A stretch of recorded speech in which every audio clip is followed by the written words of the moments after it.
Nampally exhibition ground లో దత్తాత్రేయ అలయ్ బలయ్ కార్యక్రమం వైభవంగా జరిగింది. మాజీ ఉపరాష్ట్రపతి వెంకయ్య నాయుడు, గవర్నర్ జిష్ణుదేవ్ వర్మతో పాటు కేంద్ర రాష్ట్ర మంత్రులు, రాజకీయ సినీ ప్రముఖులు హాజరయ్యారు. అతిథులకు కండువాలు కప్పి సన్మానించారు దత్తన్న. ఐక్యత, తెలంగాణ సంస్కృతిని చాటి చెప్పే ప్రయత్నం చేశారు. మనమంతా కలిసి ఉండాలన్నదే అలయ్ బలయ్ ముఖ్య ఉద్దేశమన్నారు వెంకయ్య. 20 ఏళ్లుగా దత్తాత్రేయ దీన్ని నిర్వహిస్తున్నారని ప్రశంసించారు. చిన్న చిన్న విభేదాలున్నా భారతీయులమంతా ఒకటేనన్న భావనతో ముందుకెళ్తామన్నారు.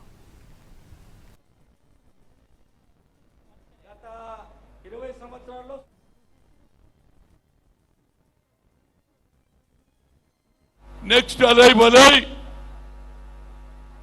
ఏది రాయలసీమలో జరగాలి. ఆడ ఇటోడు ఇటు అటోడు అటే. నేను అడిగిన గతంలో, అరే ఎందుకే మీ పంచాయతీ అంటారే, మీ కల్చర్ వేరే, కొట్టుకుంటారు తిట్టుకుంటారు, మళ్ళీ అలయ్ బలయ్ అంటారు. మా దగ్గర ఇటో అటో అటో నియమ ఇదే ఎక్కడ పంచాయతీరా బాబు. అందుగురించి విజయలక్ష్మి అక్కడ మొదలు పెట్టాలి. అలయ్ బలయ్ అంటే మనస్ఫూర్తిగా మర్చిపోతాం పాత తగాదాలు కానీ, పాత కొట్లాటలు కానీ. ఈ కల్చర్ ముఖ్యంగా అన్ని రాష్ట్రాలలో రావాలి. నెక్స్ట్ అలయ్ బలయ్ ఏది రాయలసీమలో జరగాలి. ఆడ ఇటోడు ఇటు అటోడు అటే. నేను అడిగిన గతంలో, అరే ఎందుకే మీ పంచాయతీ అంటారే, మీ కల్చర్ వేరే, కొట్టుకుంటారు తిట్టుకుంటారు, మళ్ళీ అలయ్ బలయ్ అంటారు. మా దగ్గర ఇటో అటో అటో నియమ ఇదే ఎక్కడ పంచాయతీరా బాబు. అందుగురించి విజయలక్ష్మి అక్కడ మొదలు పెట్టాలి. అలయ్ బలయ్ అంటే మనస్ఫూర్తిగా మర్చిపోతాం పాత తగాదాలు కానీ, పాత కొట్లాటలు కానీ. ఈ కల్చర్ ముఖ్యంగా అన్ని రాష్ట్రాలు.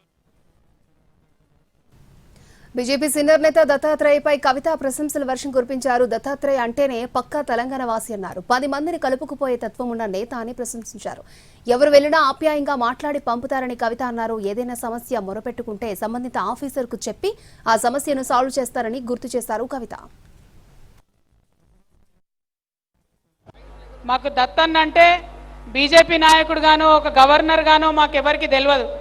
మాకు దత్తన్న అంటే పక్కా తెలంగాణ వాసిగా 10 మందిని కలుపుకపోయే తెలంగాణ తత్వం ఉన్నటువంటి నేతగా మాకు తెలుసు. రాజకీయాల్లో మేము ఎదిగొస్తున్న టైంలో చాలామంది మాకు దత్తాత్రేయ గారి గురించి చెప్పేవారు. ఎవరు పోయినా సరే మాట్లాడి వాళ్ళ సమస్య తీరే విధంగా వాళ్ళకు ఒక ఉత్తరం ఇచ్చి ఆఫీసర్కి ఫోన్ చేసి చెప్తాడు దత్తాత్రేయ గారు. మీరు కూడా అట్లా ఉండాలని మాకు చాలామంది చెప్పినారు. మరి అట్లాంటి దత్తాత్రేయ గారి ఆధ్వర్యంలో జరుగుతున్న కార్యక్రమంలో పాల్పంచుకోవడం అన్నది చాలా సంతోషం. తెలంగాణలో అతిపెద్ద పండుగ అయినటువంటి బతుకమ్మ, దసరా పండుగ శుభాకాంక్షలు. అలయ్ బలయ్ లాంటి కార్యక్రమం నిర్వహించడం అభినందనీయమన్నారు నాగార్జున. రాజకీయాలకు అతీతంగా జరుగుతున్న ఈ కార్యక్రమం తనకెంతో కాన్ఫిడెన్స్ ఇచ్చిందన్నారు.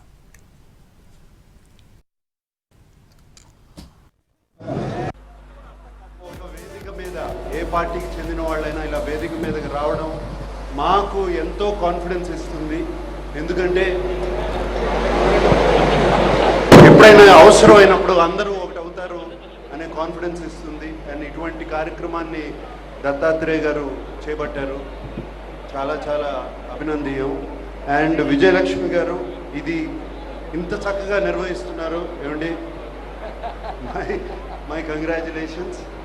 అండ్ దత్తాత్రేయ గారితో ఎప్పటి నుంచో పరిచయం నాకు. అండ్ ఆయన్ని నన్ను ఇక్కడ రమ్మండం చాలా థ్యాంక్ యూ అండి. రాజకీయ నాయకులు, మినిస్టర్స్ అందరూ శాంతి, ప్రేమ కరువైపోతున్న ప్రస్తుత పరిస్థితుల్లో అలయ్ బలయ్ నిర్వహించడం అవసరమన్నారు బ్రహ్మానందం. అలయ్ బలయ్ అంటే హృదయపూర్వకంగా ఒకళ్ళని ఒకళ్ళు ఆలింగనం చేసుకుని ప్రేమని పంచుకోవడం అని. అటువంటి కార్యక్రమాన్ని సంవత్సరానికి ఒక్కసారైనా మనందరం కలిసి ఒకళ్ళనొకళ్ళని ఆలింగనం చేసుకుని ఒకళ్ళ యొక్క ప్రేమని మరొకళ్ళకు పంచుకునేటువంటి కార్యక్రమం అలయ్ బలయ్ కార్యక్రమం. ఈ కార్యక్రమాన్ని నిర్వహిస్తూ ఇంతమంది జనాన్ని ఒక చోట చేర్చి అలయ్ బలయ్ అనేటువంటి ఈ కార్యక్రమం నిర్వహించినటువంటి బండారు దత్తాత్రేయ గారికి, వారి అమ్మాయి బండారు విజయలక్ష్మి గారికి నా హృదయపూర్వకమైనటువంటి నమస్కారాలు తెలియజేస్తూ అందరూ బాగుండాలి, అందరం బాగుండాలి. పసిపాపల నవ్వేటి సంటి పాపల నవ్వు రూపం దత్తన్నది. సంటి పాపల నవ్వు రూపం దత్తన్నది.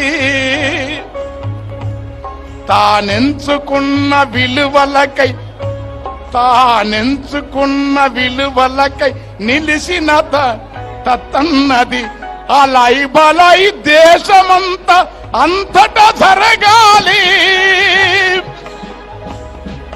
అలై బలై దేశమంతటంతటా జరగాలి. ప్రతి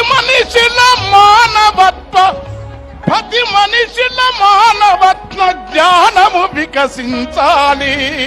సంటి పాపల